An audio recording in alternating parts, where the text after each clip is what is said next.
Hi friends, Siragadikka ஆசை serial இனி வரப்போகிற எபிசோட்ஸ்க்கான ப்ரொமோ தான் இந்த வீடியோவில் பார்க்க போகிறோம். வாங்க ஃப்ரெண்ட்ஸ் பார்க்கலாம். ரவி ஸ்ருதியோட ரெஸ்டாரண்ட்டுக்கு வந்ததுக்கு அப்புறமாவாச்சு அவங்களுக்குள்ள நல்ல ஒரு கமிட்மெண்ட் வரும். ரெண்டு பேருக்கு இருக்கிற பிரச்சனை சரியாகும் அப்படின்னு நம்ம எல்லாம் நினைச்சோம். ஏன் மீனா அப்படின்னு நினைச்சு தான் அந்த ரெஸ்டாரண்ட்ல ஸ்ருதி கிட்ட கேட்டு ரவியையும் சேர்த்துக்க வச்சாங்க. ஆனா அது எதுவுமே நடக்கிற மாதிரி இல்லை. இங்க அந்த நீட்டு தான் இவங்க ரெண்டு பேருக்குள்ள ஒரு அண்டர்ஸ்டாண்டிங்கை கொண்டு வராம பிரச்சனையை உண்டு பண்ணிக்கிட்டே இருக்காங்க. ஆர்டர் வேணும் அப்படின்றது இதுல அங்க உட்காந்துக்கிட்டு ரவி இங்க ஸ்ருதியோட ரெஸ்டாரண்ட்டுக்கு வேலைக்கு சேர்ந்திருக்காங்க அப்படின்ற விஷயத்தை தெரிஞ்சுக்கிட்டு வேணும்னே கால் பண்ணி ஆர்டர் வேணும், அது வேணும், இது வேணும் அப்படின்னு சொல்லிட்டு ரவியை டார்ச்சர் பண்ணிட்டு இருக்காங்க. ரவிக்குமே போனா போகட்டும், கால் ஒடிஞ்சிருக்கிறதுனால தானே அவங்களால சமைச்சு சாப்பிட முடியாது, தலையெழுத்து ஆர்டர் தானே எடுத்துட்டு போய் கொடுத்துட்டு வரணும் அப்படின்னு சொல்லிட்டு இங்க அவருமே அந்த செஞ்சிட்டு இருக்காங்க. யார் இப்ப கால் பண்ணது, நீ எதுக்கு உனக்கு கால் பண்றோம் அப்படின்னு சொல்லிட்டு ஸ்ருதிக்கு பயங்கரமாவே கோவம் வந்துட்டு இருக்கு. இங்க கூட அவ கால் பண்ணி டென்ஷன் பண்ணிக்கிட்டே இருக்கா. அவ நம்ம கிட்ட சாரி கேட்குற வரைக்கும் இந்த பிரச்சனை முடியவே முடியாது அப்படின்னு சொல்லிட்டு ஸ்ருதியுமே ரொம்ப கோவத்தில் இருக்காங்க. ஸோ ரவி நான் இங்கே வேலை செய்கிற ஒரு செஃப்பு, எனக்கு தேவையான சேலரியை மட்டும் கூட உன்னுடைய ஷேர்லேருந்து எனக்கு எதுவுமே நீ சொல்கிற மாதிரி தேவையில்லை அப்படின்னு சொல்லிட்டு ரவியுமே ஸ்ட்ரிக்டாக சொல்லிடுறாங்க. ஸோ ரவியும் இப்படி முரண்டு பிடிக்கிறாங்க, அதே சமயத்தில் ஸ்ருதியும் முரண்டு பிடிச்சிட்ருக்காங்க. இவங்களுக்குள்ள இருக்கிற பிரச்சனை எப்படி தான் சால்வ் ஆகுமே தெரியல. இவங்களோட பிரச்சனையை கூட ஒரு கட்டத்தில் பொறுமையாக பேசி தீர்த்துக்கலாம் போல இருக்குது. ஆனால் அங்கே நம்ம விஜயா மனோஜ் பண்ணுற அட்டகாசம் கொஞ்சம் கூட தாங்கவே இல்லை. அண்ணாமலைக்கு தெரியாம வீட்டு பத்திரத்தை அவருடைய சைனை போட்டு மனோஜ் வேற அதை கொண்டு போய் இப்போ சிந்தாமணி கிட்ட 3 பேருமா சேர்ந்து ஸோ அங்க கொடுக்க போறாங்க. சிந்தாமணியை அந்த மனோஜ் கடன் வாங்கினாங்க இல்லைங்களா, அந்த ஆள்கிட்ட. ஸோ வசமாக நல்லாவே விஜயா சிக்கிறதுக்கான ஏற்பாடை அவங்களே பண்ணிட்டு இருக்காங்க. மனோஜ் அப்படியே ஆணித்தனமாக நம்புறாங்களாமா. ஸோ என் பிள்ளைக்காக தான் நான் இதெல்லாம் பண்ணுறேன், வீட்டில் எல்லாரும் மனோஜுக்கு அறிவில்லை, முட்டாள்தனமாக பேசுகிறான் அப்படின்ற நினப்பை வச்சுக்கிட்டு ஸோ என் பையனை எல்லாருமே அப்படி கேவலமாக பேசுகிறாங்க அப்படின்னு அந்த ஒரு காரணத்துக்காக மனோஜை அவங்க சப்போர்ட் பண்ணி தூக்கி விட்டுக்கிட்டே இருக்காங்க, முத்து சொன்ன மாதிரி. இப்போ அதுக்காக தான் இந்த பத்திரத்தையும் யாருக்குமே தெரியாமல் வீட்டில் வைக்க போகிறாங்க. பிரச்சனை வரும்னு பயப்படுறாங்க. ஆனால் அது ஸ்ட்ராங்காக இப்படி பண்ணுறது தப்பு, வீட்டுக்கு தெரியாமல் இப்படிலாம் பண்ணால் பிரச்சனை ஆயிடுச்சுன்னா அப்புறம் நாம் தான் பதில் சொல்ல வேண்டியது இருக்கும் அப்படின்னு முழுசாக நம்பாமல் யோசிச்சு கூட பார்க்காம டக்குன்னு மேலோட்டமாக யோசிச்சு பார்த்துட்டு மனோஜை நம்பி அந்த பத்திரம் எடுத்துகிட்டு போய் அந்த ஆள்கிட்ட கொடுத்துடுறாங்க. ஸோ இங்கே மனோஜ் கடனை எப்படியாச்சும் அடிப்பாரு அப்படின்னு நினச்சிட்டு இருக்காங்க. இங்கே ரோகிணி சொன்ன மாதிரி மனோஜோட இந்த வளர்ச்சிக்கு காரணமே அவங்க மட்டும்தான். மனோஜ்க்கு சுத்தமாக அறிவில்லை, வழி நடத்துறது மட்டும்தான் அவருடைய வேலை தவிர மற்றபடி அறிவாக யூஸ் பண்ணி டெக்னாலஜியாக ஷோரூமை நடத்திட்டு இருந்தது இவ்வளோ நாளாக ரோகிணியோட ஐடியா தான். இப்போ ரோகிணியையும் விரட்டி விட்டாச்சு. இப்போ இதுக்கு மேல மனோஜை விஜயா நம்புறாங்க. ஸோ கண்டிப்பா மனோஜ் இது எதுவுமே செய்ய போறது கிடையாது, அவர் ஆர்டரையும் பிடிக்க போறது கிடையாது, ஸோ கடனையும் அடைக்க போறது கிடையாது. கடைசியில இது இந்த வீட்டு பிரச்சனையில தான் நிற்க போகுது. வீட்டு பத்திரத்தை அவங்க கிட்ட கொடுத்த விஷயம் அந்த ஆள் சொன்னதுக்கு அப்புறமா தான் இவங்களுக்கு தெரிய போகுது. இந்த மாதிரி எக்கச்சக்கமான கடன் வாங்கி வச்சிருக்காங்க, இதுக்கு பதிலாக நீங்க கடன் அடைக்க போறது கிடையாது, இந்த வீட்டை எடுத்துக்க போறோம் அப்படின்னு தான் கடைசியில நிற்க போறாங்க. ஏன் அப்படின்னா உங்களுக்கு கொடுத்த டைம் முடிஞ்சு போச்சு. மனோஜ் இது வரைக்கும் ஒரு மாசம் கூட 1 லட்ச ரூபாய் கூட கட்டினதே கிடையாது. அப்படி இருக்கிறப்போ இதுக்கு மேலேயும் நான் மனோஜை நம்பி இந்த வீட்டை விட்டு வைக்க முடியாது, என்னுடைய கடனை நீங்க கொடுக்கணும், அதுக்காக இந்த வீடு பத்திரம் என்கிட்ட இருக்கு, இந்த கடனுக்கு பதில் இந்த வீட்டை எடுத்துக்க போறேன் அப்படின்னு தான் அந்த ரவுடி கண்டிப்பா நிற்க போறாரு. இதுதான் கடைசியில் நடக்க போகுது. அப்படி நடக்கும்போது தான் முத்துவுக்கு மட்டும் இல்லாமல் வீட்டில் இருக்க எல்லாருக்குமே ஏன் இந்த ஆள் தான் இப்படி பண்ணா, இவங்க 2 பேரும் ஏன் இப்படி ஒரு வேலை பண்ணி வச்சிருக்காங்க அப்படின்ற விஷயம் கண்டிப்பாக தெரிய வரும். ஆனால் இதுக்கு முன்னாடி இப்போ விஜயா அடிக்கடிக்க சிந்தாமணியை மீட் பண்ணி பார்வதியத்தோட வீட்டில் பேசுகிற விஷயம் மீனாவுக்கு தெரிய வந்துடுச்சு. அது மட்டும் இல்லாமல் அவங்க கிட்ட கடன் வாங்குற விஷயத்தை பற்றி பேசிட்டு இருந்ததையும் மீனாவும் கேட்டுட்டாங்க. அந்த விஷயம் முத்துவுக்கும் தெரியும். இப்போ மீனா நேராக வீட்டுக்கு போன உடனே அவர்கிட்ட இந்த விஷயத்த பற்றி சொல்லணும், அந்த சிந்தாமணியே சரியில்லை, அத்தை அடிக்கடிக்கு அவங்களுடைய சகவாசத்தை வச்சுக்கிறாங்க அப்படின்னு அவர்கிட்ட சொல்லி ஏதாச்சும் ஒரு வழி பண்ணணும், இதுக்கு உஷார் பண்ணணும் அப்படின்னு மீனா போயிட்டு இருக்காங்க. ஸோ இங்கே நடந்த விஷயத்த வீட்டில் சொல்லக்கூடாது அப்படின்னு சிந்தாமணி சொல்லிட்டு இருந்தாங்க. ஆனால் மீனா அந்த விஷயத்த பற்றி சொல்ல போகிறது கிடையாது, சிந்தாமணியை மீட் பண்ண போகிற விஷயத்த பற்றி முத்துக்கிட்ட சொல்ல போகிறாரு. இவங்களே ஏற்கனவே அல்பத்தனமாக சமூக சேவை செஞ்சு ஸோ பட்டம் வாங்கணும் அப்படின்னு நினச்சிட்டு இருந்தாங்க. அது நடக்கலை. இப்போ பார்வதிக்கு அவார்ட் கொடுக்க போகிறாங்க, அவங்க செய்கிற வேலைக்காக அப்படின்னு தெரிஞ்ச உடனே அது எனக்கும் கிடைக்கிற மாதிரி நீ ஏதாச்சும் ரெக்கமெண்டேஷன் பண்ணலாம்ல அப்படின்னு அல்பத்தனமாக போய் நின்றுட்டு இருக்காங்க. ஸோ எனக்கு கிடைக்காம போகணும் அப்படின்றதுக்காக என்ன பண்ணணுமோ அத்தனையும் பேசுற. இப்போ உனக்கு அவார்டு வேணும் அப்படின்னா அதுக்காக என்கிட்ட வந்து எப்படி ஐஸ் வைக்கிற பாத்தியா? என்ன விஜய் இது? மற்றவங்களுக்கு எதுவுமே கிடைக்கக்கூடாது, உனக்கு மட்டுமே எல்லாமே கிடைக்கணும், நீ மட்டும்தான் பெரிய ஆள் அப்படின்னு நினைக்கிறது எந்த விதத்துல தப்பு? அதாவது எந்த விதத்துல நியாயம்? எல்லாரையும் யோசிச்சு பார்க்கணும். எல்லாருமே எல்லா விதத்துலையுமே முன்னேறணும். அவங்க திறமைக்கு அவங்களுக்கு கிடைக்கிற மரியாதை கண்டிப்பா கிடைக்கும், நேர்மையா நியாயமா நடந்துக்கிட்டா. ஆனா நீ மீனாவை குறை சொல்கிற, என்ன குறை சொல்கிற, அப்படி இருக்கிறப்போ உனக்கு எப்படி அவார்டு கிடைக்கும்? நீயும் ஏதாச்சும் முயற்சி பண்ணி அவார்டு வாங்கணும்னு நினையே. அவார்டு வாங்குற எங்கள் மேலே ஏன் பொறாமப்படுற அப்படின்னு தான் பார்வதி வந்து அதாவது விஜயா கிட்ட வந்து சின்னாமணி இருக்கும்போது பேசிகிட்டு இருக்காங்க. அவங்களுக்கு அதெல்லாம் ஒரு விஷயமே கிடையாது. பத்திரம் எப்படியாச்சும் நம்ம கைக்கு வந்துடணும் அப்படின்னு தான் அவங்க நினச்சிட்டு இருக்காங்க. ஸோ இது ஒரு பக்கம் இருக்கு. இன்னொரு பக்கம் ஜாமீனில் எப்படியோ ஒரு வழியாக முத்து வந்து செல்வத்தை கொண்டு வந்துடுறாங்க. ஆனால் அவன் கேஸ் வந்து ஸ்ட்ராங்காக இருக்குது அப்படின்னு சொல்கிறாங்க. அதுக்காக வந்து சமாதானம் பேசணும் அப்படின்னு சொல்கிறாங்க. ஸோ அருணை வர வச்சு சமாதானம் பேசுறதுக்காக அந்த லாயரையும் வர வச்சு, அவருடைய லாயரை வர வச்சு, முத்து, செல்வம், அதுக்கப்புறம் இவங்களுடைய லாயர், இவங்க எல்லாம் 3 பேரும் சேர்ந்து பேசணும்னு முடிவு பண்ணி வச்சுருக்காங்க. அதுக்காக தான் இப்போ கிளம்பி போயிட்டுருக்காங்க. அப்போது மீனா கால் பண்ணி எங்கே இருக்கீங்க அப்படின்னு சொல்லி கேட்குறாங்க. செல்வத்தை ஜாமீனில் எடுக்கிற விஷயமா வந்திருக்கேன் மீனா, என்ன விஷயம் அப்படின்னு. இல்லைங்க உங்ககிட்ட கொஞ்சம் பேசணும் அதான் அப்படின்னு. இல்லை மீனா நான் இப்போ கொஞ்சம் பிஸியாக இருக்கேன், வீட்டுக்கு வந்து அப்புறமா எதுவாக இருந்தாலும் பேசிக்கலாம் அப்படின்னு சொல்கிறாங்க. சரிங்க சரி, அப்புறம் செல்வனனுக்கு ஜாமீன் கிடைச்சிடுச்சா அப்படின்னு. மீனா அதெல்லாம் கிடைச்சிடுச்சு, ஆனால் கேஸ் ரொம்ப சிக்கலாக இருக்குது, அதை பற்றி அருணை வர வச்சு சமாதானம் பேசணும்னு லாயர் மேடம் சொல்லியிருக்காங்க. அதுக்காக தான் அவங்களோட லாயரையும் அருணையும் இங்கே வர வச்சுருக்கோம், இப்போது இங்கே வெயிட் பண்ணிகிட்ருக்கோம் அப்படின்னு சொல்கிறாங்க. சரிங்க சரி பார்த்து பேசுங்க, நான் வேணா கிளம்பி வரட்டுமாங்க?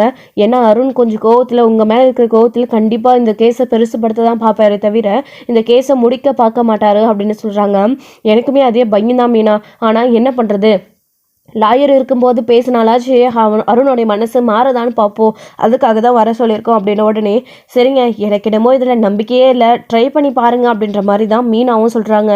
மீனா சொல்கிறது கரெக்ட் தானே, எனக்குமே அதில் நம்பிக்கை இல்லை, இருந்தாலும் செல்வத்துக்காக அவனுடைய குடும்பத்துக்காக, ஸோ ஃப்ரெண்டாக இவ்வளோ நாள் படகுனத்துக்காக வச்சு பேசி தானே ஆகணும் அப்படின்னு சொல்லிட்டு வர வைக்கிறாங்க. அருணும் அவங்களோட லாயரும் வராங்க. வந்த உடனே முத்துவை பார்த்ததும் அந்த ஆளை பார்த்ததும் அவ்வளோ கோவம் தான். செல்வத்தை பார்த்ததும் முதல்ல அருண் என்ன பண்ணாரு அப்படின்னா அடிக்க தான் போகிறாரு. என் அம்மாவை காரியத்தை கொண்டுட்டியடா பாவி, உனக்கு எவ்வளோ திமிரு இருக்கும், யார் சொல்லி நீ செஞ்சன்னு எனக்கு தெரியும், என்ன ஜாமீனில் வந்துட்டோன்னு சந்தோஷப்படுறியா? நீ வந்து நிம்மதியாகவே இருக்க முடியாது, இந்த கேஸை நான் முழுசாக முடிக்க விட மாட்டேன், அடுத்து இந்த கேஸு நான் கோர்ட்டுக்கு கொண்டு வரோம் அப்படின்னு அருண் வந்த உடனே அவருடைய சட்டையை பிடிச்சி அப்படி வந்து பேசிகிட்டு இருக்காங்க. முத்து வந்து ஒரு நிமிஷம் விடுங்க அருண், கொஞ்சம் அமைதியாக இருங்க அப்படின்னு. அப்போ அவங்க லாயர் 2 பேரும் இருக்காங்களா, அதனால் பொறுமையாக இருக்க சொல்லி விலக்கி விட்டுடுறாங்க. இங்கே பாருங்க அருண், உங்களை நாங்கள் இங்கே பேசுறதுக்காக தான் கூப்பிட்டோம், சண்டை போடுறதுக்காக இல்லை அப்படின்னு சொல்கிறாங்க.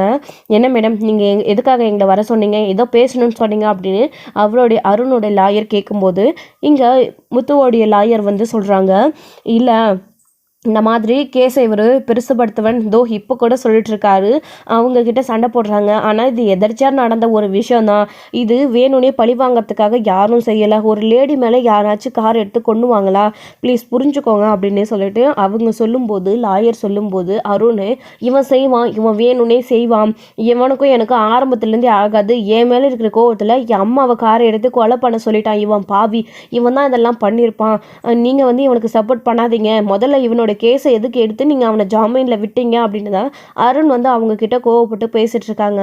சார் கொஞ்சம் பொறுமையாக இருங்க, எதுக்கு கோவப்படுறீங்க அப்படின்னு சொல்லிட்டு அருணோட லாயர்னு சொல்லிட்டு இருக்காரு. சார் என்ன ஆனாலும் சரி இங்கே சமாதானம் பேசுறதுக்கெல்லாம் இடமே கிடையாது, இவங்க பேசி கேஸை வாபஸ் வாங்க வைக்க தான் இங்கே வர சொல்லியிருக்காங்கன்னு எனக்கு வர சொல்லும் போதே தெரியும், இதெல்லாம் நடக்கவே நடக்காதுன்னு கனவுல கூட அவங்க கிட்ட சொல்லுங்க அப்படின்னு சொல்லிட்டு அருண் வந்து முத்துவை பார்த்து சொல்லிட்டு இருக்கவும் அவ்வளோ ஆக்ரோஷத்தோட, சார் ப்ளீஸ் சார் அருண், யாருமே வேணும்னே செய்யலை, அன்னைக்கு ஏதோ அம்மா செத்தப்போ நீ கோவத்தில் இருந்த, அதனால நான் எதுவுமே பேசலை, இப்போ நான் சொல்கிறேன், இது இப்போது நடந்ததுக்கும் எனக்கும் எந்த ஒரு சம்மந்தமே இல்லை, யாருமே வேணும்னே கார் ஏற்றி கொள்ளலானோ, ப்ளீஸ் அருண் புரிஞ்சுக்கோ, தேவையில்லாமல் நீ இப்படி செல்வத்து மேலே கோவப்பட்டு கேஸை பெருசு பண்ணாத. ப்ளீஸ் கேஸை வாபஸ் வாங்க. அவனுக்கு குடும்பம் குழந்தைங்க எல்லாமே இருக்கு. இந்த கார் ஓட்டுறது இல்லைன்னா அவன் குடும்பமே நடுத்தெருவில் நிற்கும் ப்ளீஸ் அப்படின்னு சொல்லிட்டு இருக்காங்க. இங்கே பாரு, அதை பற்றிலாம் எனக்கு கவலை இல்லை. நான் என் அம்மாவை இறந்து எந்த அளவுக்கு கஷ்டப்படுறனோ அதே மாதிரி அவன் குடும்பமும் கஷ்டப்படட்டும். எனக்கு என்ன வந்துச்சு, இதெல்லாம் நீங்கள் பிளான் போட்டு செஞ்சது தானே. போய் சேவந்தா நீ அவன் குடும்பத்தை பாரு அப்படின்ற மாதிரி எல்லாம் அருண் வந்து பேசிட்டு இருக்காரு. என்ன அருண், சமாதானம் பேச வர சொன்னா இப்படியெல்லாம் பேசிட்டு இருக்கீங்க அப்படின்னு இவங்களோட லாயர் சொல்றாங்க. மேடம், இவங்களுக்காக சப்போர்ட் பண்ணியெல்லாம் நீங்க என்கிட்ட பேசாதீங்க. கண்டிப்பா நீங்க என்ன சொன்னாலும் என்னால கேஸை வாபஸ் வாங்க முடியாது அப்படின்னு பிடிவாதமா சொல்லிட்டு இருக்காரு அருண். வந்துட்டு முத்துவும் எவ்வளவோ கேட்டு பாக்குறாரு. ஆனா கொஞ்சம் கூட அருணோட மனசு மாறதே கிடையாது. இந்த கோவம் எல்லாம் அப்படியே சீதா கிட்ட தான் போய் சேரும். ஏன்னா அந்த அளவுக்கு அருண் வந்து முத்து மேல கோவத்துல இருக்காரு. இதே கோவத்தோட வீட்டுக்கு போய் சீதா ஏதாச்சும் பேசினா சத்தியமா சீதாவுக்கு தான் வந்து அடி விழும். ஸோ இப்போ எவ்வளவோ பேசி பார்க்குறாங்க. ஸோ முடியறது இல்லை. முத்து இதுக்கு மேலே பேசி எந்த பிரயோஜனமே இல்லை. நான் தான் சொன்னல அவர் அந்த அளவுக்கு கோவத்தில் இருக்காரு அப்படின்னு. அருண், நான் வேணா உன் காலை விழுந்து மன்னிப்பு கேட்குறேன் அப்படின்னு. நீ என்ன பண்ணாலும் என்னுடைய மனசு மாறாது. போன என் அம்மாவோட உயிர் திரும்ப வராது. அதனால நான் உன்னை மன்னிக்கவும் மாட்டேன், இந்த கேஸை வாபஸும் வாங்க மாட்டேன். ஆனால் ஒன்று, நீ இப்போ என் காலில் விழுந்தல, இதை நினச்சி எனக்கு ரொம்ப சந்தோஷமாக தான் இருக்குது அப்படின்னு அருண் திமிரா சொல்லிட்டு அங்கேருந்து கிளம்பி செல்வத்தை கூப்பிட்டு போயிட்டு இருக்காங்க. என்னடா முத்து இப்படி ஆயிடுச்சு, எவ்வளோ சொன்னாலையும் அந்த அருண் கொஞ்சம் கூட புரிஞ்சிக்கவே மாட்டேன்றான், மனசை மாறவே மாட்டேன்றான். நான் வேணும்னே பண்ணலையே, இதுக்கப்புறம் என் குடும்பத்தை எப்படியெல்லாம் காப்பாற்ற போகிறேன்னு நான் தெரியலையே அப்படி அப்படின்னு அழுகிறாங்க. இங்கே பாருங்கள் செல்வம், உங்களுக்கு ஜாமீனில் வெளியில் விட்டாச்சு. நீங்கள் இதுக்கப்புறம் கார் ஓட்ட முடியாது. ஸோ ஏதாச்சும் ஒன்று பண்ணி உங்கள் குடும்பத்தை காப்பாற்றுங்க. வேறு வழி இல்லை. அவர்கிட்ட பேசியோ சமாதானம் ஆக முடியல. அதுக்காக நீங்கள் திரும்பவும் எந்த ஒரு பிரச்சனையிலும் போய் மாட்டிக்க கூடாது. கேர்ஃபுல்லாக இருங்க. கோர்ட்டில் கேஸ் வரும்போது ஏதாச்சும் பேசி சமாளிச்சுக்கலாம். இல்லை அவங்களுடைய அம்மா தான் ஃபோன் பேசிட்டு வந்ததா நீங்கள் சொல்கிறீங்க. அதுக்கான ஆதாரம், எவிடன்ஸ், இந்த சிசிடிவி கேமரா இந்த மாதிரி ஏதாச்சும் கிடைக்குதான்னு பார்க்கும். யாருடைய தப்பு அப்படின்னு சொல்லிட்டு அதெல்லாம் வந்து ஏதாச்சும் ப்ரூஃப் கிடைச்சா கண்டிப்பாக வந்து ஜாமீன்லேருந்து அதுக்கப்புறம் இந்த கேஸ்லேருந்து உங்களை வெளியில் கொண்டு வந்துடலாம். பார்க்கலாம், நீங்கள் கவலைப்படாமல் இப்போதைக்கு வீட்டுக்கு போங்க அப்படின்னு சொல்கிறாங்க. சரிங்க மேடம், ரொம்ப தேங்க்ஸ் அப்படின்னு. பார்த்து செய்யுங்க மேடம் அப்படின்னு முத்துவுமே செல்வத்தை கூப்பிட்டு, செல்வம் வா, எனக்கு தெரியும்டா அந்த அருண் என் மேலே இருக்கிற கோவத்தில் கண்டிப்பாக இதுக்கெல்லாம் ஒத்துக்க மாட்டான் அப்படின்னு. அதனால தான் நான் வந்து பேசி பார்க்கலான்னு கூப்பிட்டு பார்த்தேன். ஆனால் செட் ஆகலை. வாத சரி, நீ கவலைப்படாதடா, நான் இருக்கேன். நான் முடிஞ்ச அளவுக்கு உனக்கு ஹெல்ப் பண்ணுறேன். ஏதாச்சும் ஒன்று பண்ணி உன் குடும்பத்தை காப்பாற்றலாம். அதுக்காக அப்படியே அவங்க எல்லாரையும் விட்டுற முடியுமா? கூலி வேலைக்கு போயாச்சும் அவங்கள காப்பாற்றலாம். ப்ளீஸ்டா, நீ வா, கவலைப்படாத. என்னால் முடிஞ்ச அளவுக்கு நான் சவாரி ஓட்டிகிட்டு இருக்கேன். இப்போ என்னோட கேஸ் விஷயமா நானும் அடிக்கடிக்கு எங்கேயும் போடுறது கிடையாது. ஆனால் லைசன்ஸ் இல்லாதனால நீயும் என்னுடைய காரை கூட ஓட்ட முடியாது. கவலைப்படாதடா, வாடா அப்படின்னு சொல்லிட்டு, நீ வெளியில் வந்துட்டல, உன் குடும்பத்தோட நீ இருக்க போகிறல, அதை நினச்சி கொஞ்சமாச்சும் மனசை ஆறுதல் படுத்திக்கோ செல்வம் அப்படின்னு முத்து வந்து செல்வத்துக்கு சொல்லி அங்கே வீட்டுக்கு கூட்டிகிட்டு வந்துட்டுருக்காரு. செல்வத்தோட ஃபேமிலி அவருக்காக வெயிட் பண்ணிட்டுருக்காங்க. செல்வத்தை பார்த்த உடனே அவ்வளோ சந்தோஷப்படுறாங்க. கட்டி அணைச்சி என்னங்க வந்துட்டிங்களா அப்படின்னு சொல்லிட்டு சந்தோஷப்படுறாங்க. அதுக்கப்புறம் அப்பா அப்படின்னு குட்டி குழந்தையும் போய் கட்டி பிடிச்சிக்கிறாங்க. நான் வெளியில் வந்துட்டேன், கவலைப்படாதீங்க அப்படின்னு. ஆனால் என்னோட லைசன்ஸ் தான் போச்சு, உங்களை நான் எப்படி காப்பாற்ற போகிறேன்னு தெரியலையா அப்படின்னு சொல்லி அழுகுறாங்க. ஏங்க விடுங்க, நீங்கள் வெளியில் வந்ததே பெரிய விஷயம். லைசன்ஸ் தானே, கொடுக்கும்போது கொடுக்கட்டும். நம்ம அது வரைக்கும் கூலி வேலை செஞ்சாச்சு, நம்ம குடும்பத்தை நம்ம காப்பாற்றிக்கலாம். ஆனால் இந்த கேஸ்லேருந்து அவரை வெளியில் கொண்டு வர முடியாதானே முழுசா அப்படின்னு கேட்டுட்டு இருக்காங்க. அது கொஞ்சம் சிக்கல் தாமா, பேசி பார்த்துட்டோம். என் மேலே இருக்கிற கோவத்தில் கண்டிப்பாக அந்த அருண் வாபஸ் வாங்க மாட்டான். இப்படி ஒரு நிலைமை யாருக்குமே வந்திருக்க கூடாது. ஆனால் செல்வத்துக்கும் எனக்கும் வந்துருச்சுன்னு நினைக்கும் போது ரொம்பவே கஷ்டமா இருக்குமா. ஏதோ ஒன்று பார்த்துக்கலாம், கொஞ்சம் பொறுமையாக இருங்க அப்படின்னு சொல்கிறாங்க. சரிங்க, நான் ரொம்ப நன்றிண்ணா அப்படின்னு. செல்வம் வீட்டுக்கு போடா, வீட்டுக்கு போய் சாப்பிட, நிம்மதியாக இரு. நான் மீனா ஏதோ விஷயமா பேசணும்னு அப்போவே கால் பண்ணா, நான் கிளம்புறேன் அப்படின்னு சொல்லிட்டு, சரிடா முத்து அப்படின்னு சொல்லிட்டு அவங்க உள்ளே போயிடுறாங்க. முத்து கிளம்பி வீட்டுக்கு போயிட்டுருக்காரு. மீனாவும் அவங்க பூ கட்டி வச்சுட்டு வீட்டில் வேலை செஞ்சிட்ருக்காங்க. முத்து வந்த உடனே மீனாவும் வெளியில் வராங்க. எங்கே வாங்க அப்படின்னு. என்னாச்சுங்க போன விஷயம் அப்படின்னு. ஏன்னா மீனா, நீ அப்பயே சொல்லிட்டே, நானுமே நினச்சேன் எப்படியும் இது நடக்க போகிறதில்ல அப்படின்னு. அருண் வந்து கண்டிப்பாக சமாதானம் ஆக போகிறதில்லன்னு பேசி பார்த்தோம், ஆனால் முடியல மீனா அப்படின்னு சொல்லவும், சரி விடுங்க, யாரால என்ன பண்ண முடியும், அருண் உங்கள் மேலே இருக்கிற கோவத்தில் கண்டிப்பாக அப்படி தான் பண்ணுவாருன்னு நமக்கு தெரியாதா அப்படின்ற மாதிரி மீனாவும் முத்துக்கிட்ட சொல்லிட்டு இருக்காங்க. ஆமாம், நீ ஏதோ விஷயமா பேசணும்னு வர சொன்னியா அப்படின்னு சொல்கிறாங்க. அப்புறம் யாராச்சும் இருக்காங்களான்னு வீட்டில் எல்லாரும் சுற்றி முற்றி மீனா பார்க்குறாங்க. பார்த்ததுக்கப்புறமா என்ன மீனா யாரை தேடுற அப்படின்னு. ஒன்றும் இல்லைங்க, யாராச்சும் இருக்காங்களான்னு பார்த்தேன் அப்படின்னு. யாரும் இல்லை மீனா, இந்த நேரத்தில் யார் வீட்டில் இருக்க போகிறாங்க, அப்பா மட்டும்தான். அப்பா எங்க மாமா தூங்கிட்டு இருக்காருங்க அப்படின்னு. சரி மீனா, என்ன விஷயம் அப்படின்னு. இல்லைங்க, எனக்கு என்னமோ தப்பாக நடக்க போதுன்னு பயமாகவே இருக்குது அப்படின்னு. என்ன மீனா, நீ பொதுவாக அப்படி சொன்னால் என்னன்னு எடுத்துக்கிறது அப்படின்னு. இல்லைங்க, அத்தையும் மனோஜும் உங்கள் அண்ணனும் ஏதோ தப்பு பண்ணுறாங்கன்னு தோணுதுங்க அப்படின்னு சொல்கிறாங்க. என்ன மீனா, அதான் நேற்று நைட்டு அவங்க கடன் வாங்குற விஷயமா சிந்தாமணியை பார்த்து பேச போகிறதா சொல்லிட்டு இருந்தாங்கன்னு சொன்னேன் இல்லைங்களா அப்படின்னு. ஆமாம் மீனா, அவங்க நம்ம சொன்னால் கேட்க மாட்டாங்களே அப்படின்னு. இல்லைங்க, அத்தை அந்த சிந்தாமணியை வர வச்சு அடிக்கடிக்க பார்வதியத்தோட வீட்டில் மீட் பண்ணி பேசுகிறாங்க. எனக்கு ஏதோ இது சரின்னு படலைங்க. நைட்டு பேசின விஷயமா தான் அவங்க கிட்ட பணம் வாங்குறதுக்காக தான் பேசியிருக்காங்க போல இருக்கு. ஆனால் இப்போ அவங்க கடன் வாங்கி சிந்தாமணியும் எந்த ஒரு காரணமும் இல்லாமல் தேவையில்லாமல் கடன் கொடுக்க மாட்டாங்க. அத்தை கடனை வாங்கி பின்னாடி ஏதாச்சும் பிரச்சனையில மாட்டிப்பாங்களோன்னு எனக்கு ரொம்ப பயமா இருக்குங்க அப்படின்னு சொல்றாங்க. ஆமா, அந்த சின்னாமணியும் எந்த ஒரு காரணமே இல்லாம அம்மாவுக்கு பணம் கொடுக்க மாட்டாங்களே. ஃப்ரெண்டோட அடிப்படையில அவங்க பணம் கொடுக்குறவங்க கிடையாது. அந்த பொம்பளை சரியான கிரிமினலு. எந்த காரணத்தை வச்சுக்கிட்டு அம்மாவுக்கு பணம் கொடுக்கும்? நீ சொல்ற மாதிரி இதுல ஏதோ பிரச்சனை தான் இருக்கும் போல இருக்கு மீனா அப்படின்னு சொல்றாங்க. ஏங்க அதுதானே நான் சொல்றேன், திரும்பவும் நீங்க எனக்கு சொல்லிட்டு இருக்கீங்க. ஏதாச்சும் பண்ணணுங்க. எதை வச்சு அத்தை கடன் வாங்குறாங்க, எந்த நம்பிக்கையில் அப்படின்றத நம்ம தெரிஞ்சுக்கணுங்க அப்படின்னு கேட்குறாங்க. அதுக்கு என்ன, நம்ம அந்த பொம்பளை கிட்ட போய் கேட்கவா முடியும் மீனா? அந்த பொம்பளை கேட்ட உடனே சொல்லிட போதா அப்படின்னு. ஏங்க நான் சீரியஸாக பேசிட்டு இருக்கேன், நீங்கள் இப்படி காமெடி பண்ணி பேசிட்டு இருக்கீங்களே அப்படின்னு. ஆமாம் மீனா, ஆனால் என்ன பண்ணுறதுன்னு ஒன்றுமே புரியலையே அப்படின்னு சொல்லிட்டு யோசிச்சுட்டு இருக்காங்க. ஏற்கனவே உங்கள் அண்ணன் அந்த ஃபைனான்சர்கிட்ட வர கடன் வாங்கி வச்சுருக்காரு. அது மட்டும் இல்லாமல் ஆல்ரெடி அவங்க செக்கு கொடுக்குற வீட்டு பத்திரத்தை வாங்கிட்டு வந்து கொடுக்க சொல்லிட்டு இருந்தாங்க. அத்தையும் அதை வாங்க போனாங்க. ஆனால் மாமா வேண்டானதுனால விட்டுட்டாங்க. எப்படிங்க பணம் வாங்குவாங்க அப்படின்னு சொல்லிட்டு யோசிச்சுட்டு இருக்கும்போது அம்மாவோட வீடு தானே மீனா, அதுவும் கடனில் இருக்குது. எப்படியும் அந்த கடனை அடிச்சுட்டு பத்திரத்தையும் வாங்க முடியாது. அப்புறம் எப்படி மீனா, ஒன்றுமே புரியலையே அப்படின்னு முத்துவும் யோசிக்க, ஏங்க ஒரு வேளை அத்தையும் உங்கள் அண்ணனும் நம்ம யாருக்குமே தெரியாமல் அந்த ஆள்கிட்ட போய் செக்கை வாங்கிட்டு போய் பத்திரத்தை மீட்டுட்டு வந்திருப்பாங்களோ அப்படின்னு சொல்லவும் ஒரே அதிர்ச்சி முத்துக்கு. என்ன மீனா நீ இப்படியெல்லாம் சொல்கிற? அம்மா அதெல்லாம் அப்பாவுக்கு தெரியாமல் இந்த மாதிரிலாம் பண்ண மாட்டாங்க. அப்பா மேலே உண்மையிலே அம்மா நம்பிக்கை வச்சுருக்காங்க. அப்பாவுக்கு தெரியாமல் அம்மா அதெல்லாம் பண்ண மாட்டாங்க. நம்மக்கிட்ட தான் இப்படியெல்லாம் பேசுவாங்க. அம்மாலாம் அந்த மாதிரி எதையும் மறைக்கிறவங்க கிடையாது அப்படின்னு சொல்லவும், ஏங்க ஒரு விஷயத்த நீங்கள் நல்லா நோட் பண்ணி பாருங்கள். உங்கள் அண்ணனோட விஷயத்தில் எதுவுமே அவருக்கு சாதகமாக நடக்கவே மாட்டேங்குது. அப்படியே ஏதாச்சும் தப்பாக தான் நடக்குது. அப்படியே நடக்கணும்னு பார்த்தாலையும் அது அத்தை மூலிமா மட்டும்தான் நடக்குது. அத்தை தான் அவங்கள தூக்கி விட்டுட்டே இருக்காங்க. நீங்கள் சொன்ன மாதிரி ஒரு வேளை அவங்களுக்காக யோசிச்சு அத்தை இதை பண்ணியிருக்கலாம்ல. உங்கள் அண்ணனுக்காக அவரோட வாழ்க்கையை சரி பண்ணுறதுக்காக உங்கள் அம்மா எந்த லெவலுக்கு வேணாலும் போவாங்கங்க அப்படின்னு சொல்லவும், மீனா அதுவும் கரெக்ட் தான். ஆனால் பத்திரத்தை எடுக்கிற அளவுக்கு அம்மாவுக்கு தைரியம் இருக்குமா அப்படின்னு கேட்கவும், ஏங்க எனக்கு என்னமோ அப்படி தான் இருக்கும் போல இருக்குங்க. ஒருவேளை அந்த பத்திரத்தை வாங்கிட்டு போய் தான் திரும்பவும் அந்த ஃபைனான்சர்கிட்டயே அந்த பத்திரத்தை கொடுத்துட்டு எக்ஸ்ட்ரா கடன் வாங்குறாங்க போல இருக்கு. சின்னமணிக்கும் அந்த ஆளுக்கும் நல்லாவே தெரியும்னு வேற சொல்லிட்டு இருக்காங்க. ஒருவேளை கண்டிப்பாக அதுதான் நடக்கும் போல இருக்குங்க அப்படின்னு சொல்கிறாங்க. மீனா, ஆனால் அந்த பத்திரத்தை வச்சுக்கிட்டு சிந்தாமணி என்ன பண்ண முடியும் அப்படின்னு.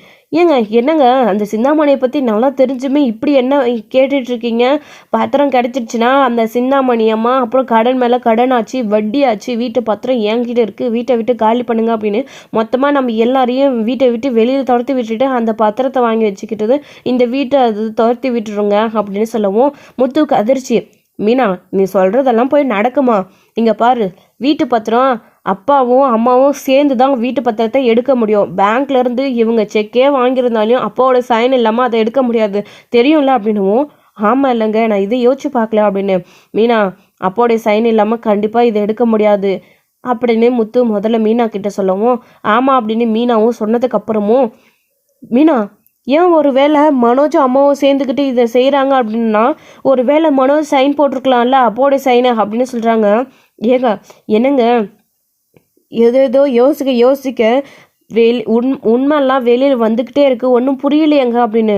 இப்படியெல்லாம் நடக்குமா அப்படின்னு சொல்லவும், மீனா அம்மா எப்படி மனோஜுக்கு சப்போர்ட் பண்ணுறாங்களோ அதே மாதிரி மனோஜும் கூடவே இருந்து பத்திரத்தை எடுக்கிறதுக்காக அப்போடைய சைனை போட்டாலையும் போட்டிருக்கலாம். அப்படி போட்டு பத்திரத்தை எடுத்துகிட்டு வந்து அவங்க கொடுக்கறதுனாலையோ சின்னாமணி எக்ஸ்ட்ரா பணம் கூட தரலாம். இந்த மாதிரி இருக்கும் மீனா அப்படின்னு சொல்கிறாங்க. ஏங்க அப்படின்னா இந்த பத்திரத்தை முதல்ல பேங்க்லேருந்து உங்கள் அம்மாவும் அண்ணனும் மீட்டுட்டு வந்துட்டாங்களா அப்படின்ற விஷயத்த நம்ம தெரிஞ்சுக்கணும். ஏன்னா எதுவும் ஒன்றும் தெரியாமல் நம்ம அத்தைக்கிட்டேயும் சரி சிந்தாமணிக்கிட்டேயும் சரி பேச முடியாது. அப்படி ஏதாச்சும் இருந்தால் நம்ம தைரியமாக எல்லார்கிட்டையும் பேசலாம். ஏன் மாமாவுக்கு கூட இந்த விஷயத்தை பற்றி தெரியப்படுத்தலாம். அப்படி தெரியப்படுத்தினாவே போதும், மாமாவே பத்திரத்தை கொடுக்க விட மாட்டாங்க, கடனையும் வாங்க விட மாட்டாங்க அப்படின்னு சொல்கிறாங்க. மீனா ஆரம்பத்திலே நம்ம அவங்க விஷயத்தில் தலையிடுறதுனால அம்மா உண்மையிலே நம்ம மேலே கோவப்பட்டு நம்மளை இறக்கமே இல்லாதவங்க மாதிரி பேசிகிட்டு இருக்காங்க. இந்த பிரச்சனையில் நம்ம தலையிட்டா அவங்களுக்கே தெரியாமல் நம்ம இதிலெல்லாம் இன்வால்வ் ஆயிருக்கோம் அப்படின்ற விஷயம் தெரிஞ்சால் அம்மா கோவப்படுவாங்களே அப்படின்னு. ஏங்க அதுக்காக அப்படியே விட்டுற முடியுமா? இது நம்ம குடும்பங்க, நாம் தானே இதை காப்பாற்றணும். அப்புறம் இந்த வீட்டை விட்டால் நம்ம எல்லாரும் வெளியில் போய் எங்கே இருப்போம் அப்படின்னு. அதுவும் கரெக்ட் தான் மீனா அப்படின்னு முத்து யோசிச்சுட்டு முதல்ல அதை போய் விசாரிக்கணும். அதுக்காக நான் பேங்க்குக்கு வேணா போய் கேட்டு பார்க்குறேன் மீனா அப்படின்னு சொல்கிறாங்க. சரிங்க அப்படின்னு சொல்கிறாங்க. இந்த விஷயத்தெல்லாம் அண்ணாமலை கேட்டுடுறாரு. கேட்டுட்டு அவருக்கே பயங்கர அதிர்ச்சியாக இருக்குது. மனோஜும் விஜயாவும் சேர்ந்துக்கிட்டு இந்த மாதிரியெல்லாம் செய்வாங்களா அப்படின்னு. அது மட்டும் அப்படி மட்டும் ஏதாச்சும் இருந்துச்சு அண்ணியோட கடைசியாக இருக்கும் நான் அவங்கள தலைமுழுகிறது அப்படின்ற மாதிரி அண்ணாமலை நினச்சிக்கிட்டு அமைதியாக திரும்பவும் போய் பெட்லேயே உட்காந்துடுறாரு. மீனாவும் அவங்க வேலையை பார்க்க போயிடுறாங்க. முத்து பேங்க்குக்கு போயிட்டுருக்காரு. ஸோ இதோட இந்த எபிசோடு வந்து முடிச்சிருக்காங்க. அடுத்தடுத்த எபிசோடில் என்ன நடக்க போகுது? இவங்க நினச்ச மாதிரி முத்து போயிட்டு பேங்க்கில் விசாரித்தா கண்டிப்பாக விஷயம் வெளியில் வந்துடும். ஸோ அதுக்கப்புறமா என்ன நடக்க போகுது? முத்து வந்து வீட்டில் சொல்ல போகிறாரா வீட்டில் இந்த பிரச்சனையை சால்வ் பண்ண, இல்லை அவரே எல்லாத்தையும் முடிக்க போகிறாரா வீட்டில் யாருக்கும் தெரியாமல் அப்படின்றத வெயிட் பண்ணி நெக்ஸ்ட் வீடியோவில் பார்க்கலாம் ஃப்ரெண்ட்ஸ். தேங்க்யூ. இந்த வீடியோ பிடிச்சிருந்தா ஒரு லைக் பண்ணுங்கள், ஷேர் பண்ணுங்கள், கமெண்ட்